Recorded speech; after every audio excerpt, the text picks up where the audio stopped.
আসসালামু আলাইকুম রহমতুল্লাহি ওবরাকাতু। আমি Mohammad Naim, Bangla Islamic history channel থেকে আপনাকে স্বাগত। প্রিয় ভাই, আজকে আলোচনায় আমরা নবী মুহাম্মদ সাল্লাল্লাহু আলাইহি ওয়াসাল্লামের সাহাবীদের সম্পর্কে এবং তাদের আধ্যাত্মিকতার প্রভাব নিয়ে কথা বলবো ইনশাআল্লাহ। সাহাবীরা আমাদের জন্য এক উজ্জ্বল উদাহরণ, যারা তাদের ঈমান এবং আধ্যাত্মিকতার মাধ্যমে আল্লাহ সুবহানাহু ওয়া তাআলার সাথে একটি দৃঢ় সম্পর্ক গড়ে তুলেছিলেন। সাহাবীদের বৈশিষ্ট্য: নবী সাল্লাল্লাহু আলাইহি ওয়াসাল্লামের সাহাবীরা ছিলেন এমন ব্যক্তিরা যারা হয়তো শারীরিকভাবে শক্তিশালী ছিলেন না, বা সমাজের সবচেয়ে বুদ্ধিমান বা সমাজের সবচেয়ে ধনীও ছিলেন না, কিন্তু তাদের মধ্যে একটি গুণ ছিল যা তাদেরকে আল্লাহর কাছে অত্যন্ত প্রিয় করে তুলেছিল।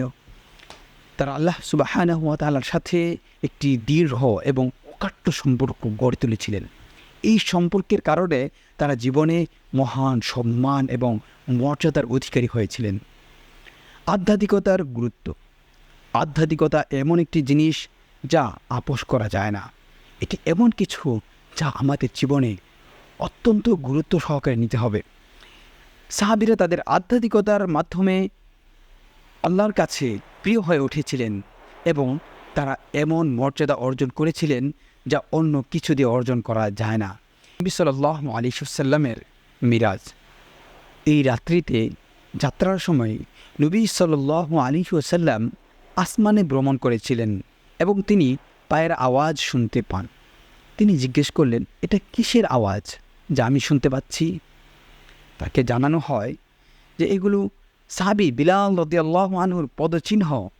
এটি প্রমাণ করে যে তাদের আধ্যাত্মিকতার পরিণতি কতটা গভীর ছিল, যে তাদের পদচিহ্ন আসমানে প্রতিধ্বনিত হতো। প্রিয় ভাই ও বন্ধুরা, সাহাবীরা আমাদের জন্য এক উজ্জ্বল উদাহরণ। তাদের জীবন থেকে আমরা শিখতে পারি যে আধ্যাত্মিকতা এবং আল্লাহ সুবহানাহু ওয়া তাআলার সাথে দৃঢ় সম্পর্ক গড়ে তোলা কতটা গুরুত্বপূর্ণ।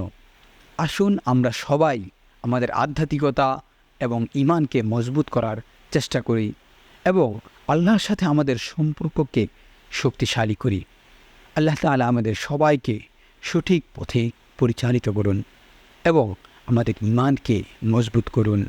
আসসালামু আলাইকুম ওয়া রাহমাতুল্লাহি ওয়া বারাকাতুহু।